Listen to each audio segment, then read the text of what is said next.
Hi, back again with Kay. Still talking about Fallout 3.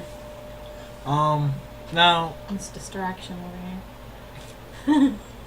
uh, now the game's set in an alternate universe. Supposed to be stuck in, I believe, the 50s. Well, it's 50s like style, but it's like in the year 2077. Yeah, the year is 2070. The nukes went off at 2077. Because it was when... 2277 later when you come out of the vault. Oh, yeah, okay. Okay, so you're it's So in a weird. It's if they took Tesla. Instead of using direct current. Yep, and everything's built around the Tesla system, and which would have been nice, Yeah. but that's why it happened. But they stayed in the 50s. It's like they evolved a little bit later, but they kept the Tesla. Yeah. So like all the faction and stuff is revolves around like the 50s, and so is the music. Yep, Which I and the like a music. lot of. And that's the next one. The music is pretty much swing, and Like Billie Holiday, Andrew Sisters. the music actually fits very well. Yeah, it does. It's There's nothing like shooting something's head off. yep. Of course, Something like that. it's nice to be able to play the radio station, which there's a couple. You have Three Dog. You have the Enclave radio, and you have a couple of miscellaneous radios that'll play certain things, but those are pretty much the two main ones.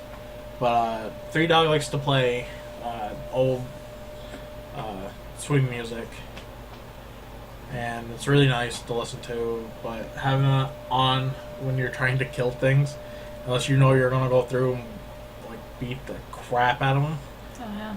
Then it kind of puts you in an awkward situation. you can't stealth because they can hear it, Yeah. which is another cool thing. I mean, you have the choice of putting it on your radio, but you're not stealthing. No. Of course, you weren't very stealthy to begin with. No, I was not. So it didn't really matter because they were gonna kill me either way.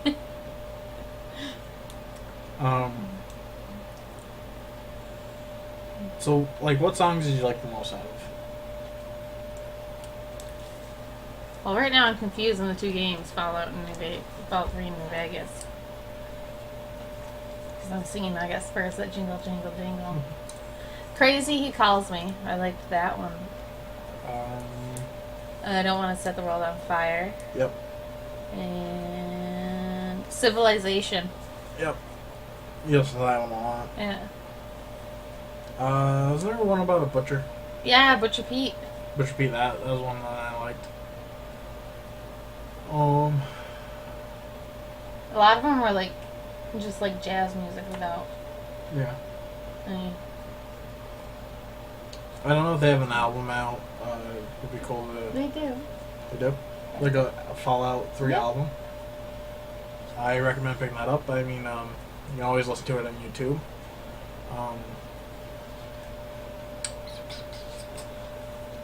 So, what are your favorite parts of the game?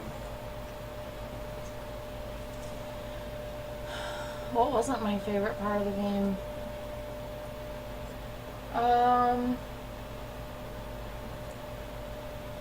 Favorite parts.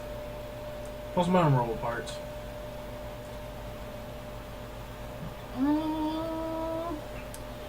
Helping the ghouls take over Tenpenny Tower.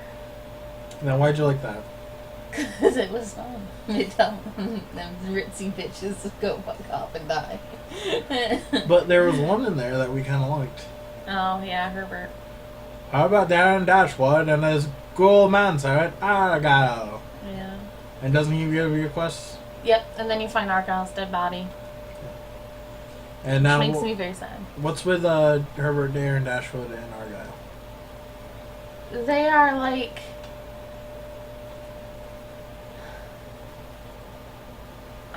What can I compare them to? Like Rocky and Bullwinkle? How so?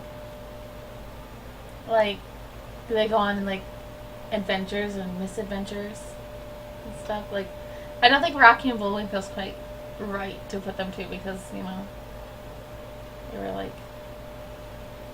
Well, their adventures are actually told through Three Dog. Yeah. They are radio personalities. They, I guess they say they out. really do go on these adventures, but I think someone reenacts them within the studio. Which is pretty funny and pretty awesome.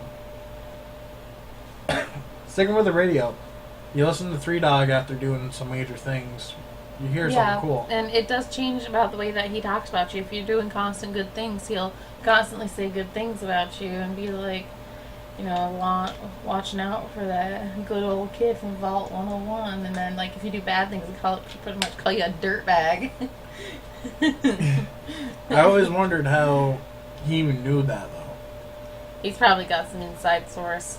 I know he has sources. He tells you that when you meet him. Yeah. But I always wondered, because, like, I did kill a whole area of people, but he knew about it? Not really sure now. Wow. It's magic. Certain parts in the game where it was kind of like, how did you know I did that? They just did it. Like, no one called you. No one can call you. That would have been kind of cool if they had like a call system. Or like if you're super neutral like me, like 1 minute he'd call you a dirtbag and then he'd praise you the next minute. So yeah, how did you? For me, the game was kind of hard to stay in neutral range because I could not do the evil things. How was it for you? Easy. Was it? Yeah. How did it feel? Like, was it easy to go over the neutral scale? Yeah, staying at neutral, completely neutral is really hard. Because, like, a lot of times, like, if you did, like, one good thing, it would give you a lot of good karma. And you'd have to do a lot of bad things to make you go back. Really? Because I always felt like it was really easy to be bad. Depends. I thought I always got really bad karma. Like, if you tell somebody off, that you're just going to punch their face in. You know, you get bad karma for that, and then they attack you. But, like, say you help somebody out, like you help that kid with the ant problem, and you get a lot of good karma for that. You can also get bad karma in there because of the dialogue choices. Yeah. And how you did certain things. Like, you could kill the ant queen. Yeah, that gives you bad. That gives you bad karma. Which I couldn't help. She was shooting me, and, like, I had to shoot her drones too. Well, you're supposed to kill her sentinels. That's definitely. And then Charon decided like it was a good idea to go back and kill her. That was a problem with the companions for me. Yeah, you couldn't tell them to back down. You have to, if you know where you're supposed to be and you know you'd like to sneak through it, you're gonna have to sneak through it alone. I usually, if I know I'm gonna have to sneak around, if I have a companion, I'll leave them out in the front, right where I entered, and I'll go through. And if it gets too hairy, I'll at least have them there near the exit. If it gets too hairy, I can just leave; they'll be fine.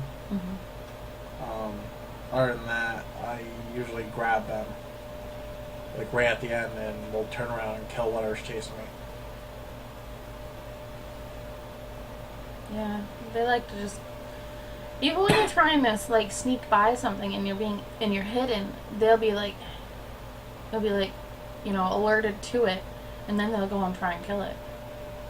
Yeah, they do the sneak animation like you do when you sneak, but for some reason they won't stay near you. They'll just sometimes pop up. It was a problem that somewhat got fixed in New Vegas. Hopefully, it'll be fixed even more in the next Fallout. Because, like, you would tell them to stay close, or stay far away, or be aggressive, or be passive. Actually, I think you can tell them to be passive in that one through dialogue thing, but I'm not really sure. Not like you can Fallout 3. I do Vegas.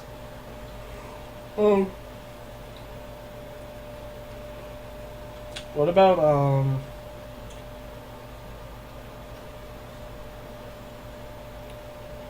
getting stuck in an area because of your companions, if all too close? Oh Lord, that drove me nuts. It was actually such a problem. I think that a lot of people voiced that they actually put in a thing in New Vegas. To tell your companions to get the hell out of the way. I can't actually remember how many times I've had to restart an area. Or Yeah, fast because travel. you couldn't get around them. Like, you'd have, like, dog meat and your other companion, and then they get in the doorway, and then dog meat would, like, float in the doorway, and then your other one's standing here, and you can't get past them because you can't push them. You're a real pain in the ass. Shooting your companions. Have any special stories on that one? You voided contract. Um, First time I accidentally shot Charon multiple times because I thought he was an enemy. Because I do that a lot to my companions. I'm not really paying attention a lot of the time. And yeah, he turned around and like started blowing my brains out. I was completely surprised. and he tells you that you voided the contract. Yeah. So it's not like they give you warnings too, like please stop shooting me. Like, hey, But watch it. that was pretty funny. I got a good laugh out of that one. My God, it scared me.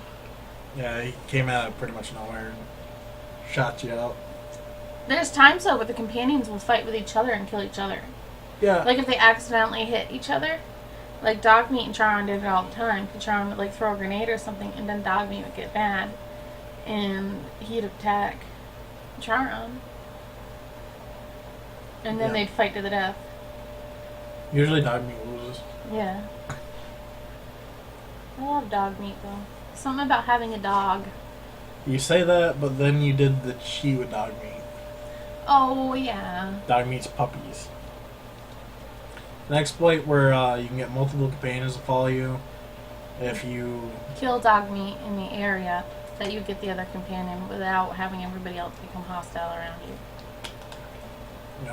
but that will make the game freeze. So Yeah. it's not really needed. You only need one companion really with you and Dogmeat. So I don't suggest doing that. The companions themselves, there's multiple companions. Yeah. And they're not all the same. No. One's crazy. It's Clover, the slave. And what's their speciality?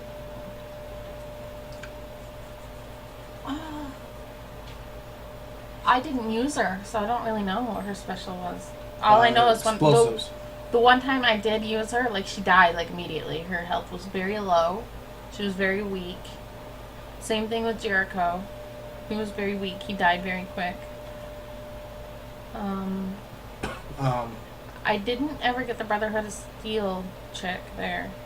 Oh yeah, her Paladin Star Cross or whatever her name is. Yeah. I never used her, so I don't know anything about her.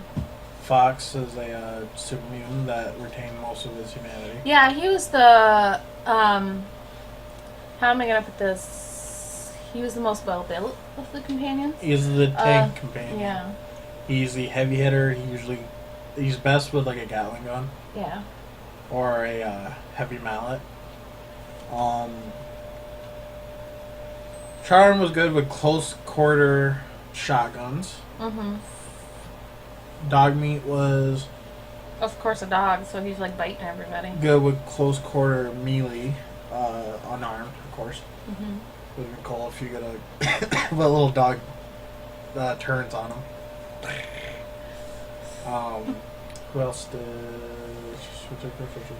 See, there was the Mr. Handy or Mr. Gutsy or whatever he was. I forget his name. It's a bunch of Tesla numbers. laser weapons. Yeah.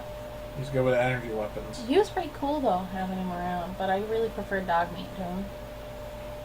Oh yeah, but here's the thing: each one you had to fulfill something to have them follow you. Yeah, like if you were nice when you got Paladin Cross, which is why I never got her because I never stayed nice enough to keep her. And then you did some really evil things, she would leave. Or If try to you're- kill you, depending on yeah. what it was. And that same thing with the Mr. Gutsy thing. If you were too evil, he may attack you or just leave. And if you're too good, he'd just leave. because he wants you to be neutral. Yep. Actually, once you got him, it didn't matter if you were too good. It was if you went. Oh, if it was evil, yeah. And Jericho will not come with you if you're goody two shoes. You know, he's a fucking clown line. Clover, you had to fulfill some evil things to have her. Yeah. Tron, it didn't matter, and I don't think it mattered with Fox, and it didn't matter with Dogmeat. Fox, it does not matter. You like it if you're good, but as long as you save him, he's fine. Yeah. Well, that's all for this episode. We'll probably be back for a little wrap up. Be back.